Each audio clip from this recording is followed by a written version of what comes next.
So eto na nga po mga idol, Kai Sotto update tayo ngayon. 4 NBA teams handang magbigay ng training sa ating pambato na si Kai Sotto. At Sacramento Kings, Coach Jimmy Alapag handang itrain si Kai bago magsimula ang FIBA Olympic Qualifying Tournament. And bago natin yan pag-usapan mga kaibigan ko, please huwag kalimutan po muna mag-like and subscribe and pa-hit ng notification bell.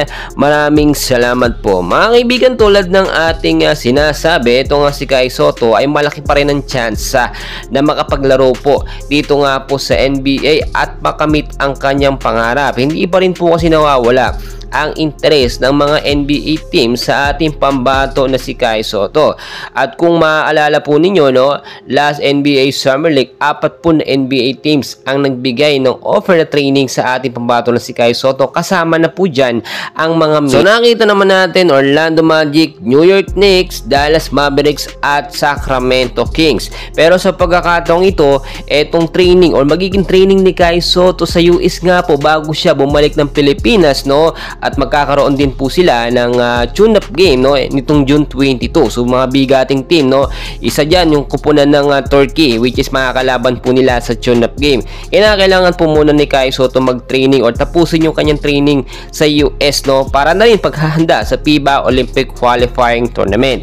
Ayon din sa ating mga nakuhang update, ito nga pong conditioning coach na si Coach Jimmy Alapag, no, ay handang magbigay ng training sa ating pambato na si Kai Sotto. Kayang-kaya naman po ilakad ni Coach Jimmy, no, si Kai Sotto dito nga po sa koponan, no, ng Sacramento Kings. Pero hindi pa panahon mga kaibigan.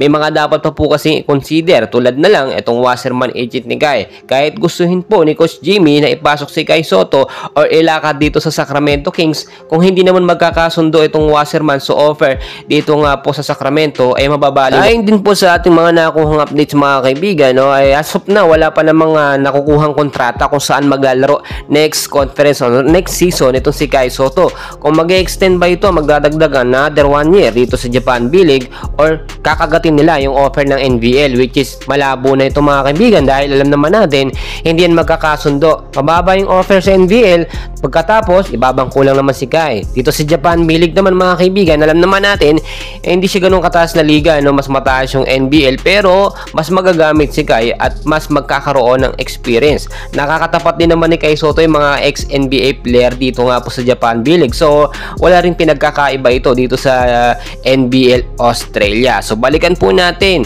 Kinakailangan muna mag-training ni Kai Sotto. So, NBA team, Sacramento Kings, posibleng kuhanin si Kai Sotto para i-train sa kanilang kupunan, no? Yan naman po ang ating gusto. Yung may Pilipino na mag-handle, no, at magbabantay sa ating pambato na si Kai Sotto, walang iba kundi si Coach Jimmy Alapag. Abangan din natin yung final third ng Gilas Pilipinas. Malapit na po yung ilabas mga kaibigan at sigurado tayong kasama dyan ang ating pambato na si Kai Sotto. Inaabangan din natin kung makakasama sa lineup ito nga po si Ren Sabando at si AG Edo. And please mga kaibigan, huwag pong kalimutan mag-like and subscribe bilang pagsuporta sa ating YouTube channel. Maraming salamat.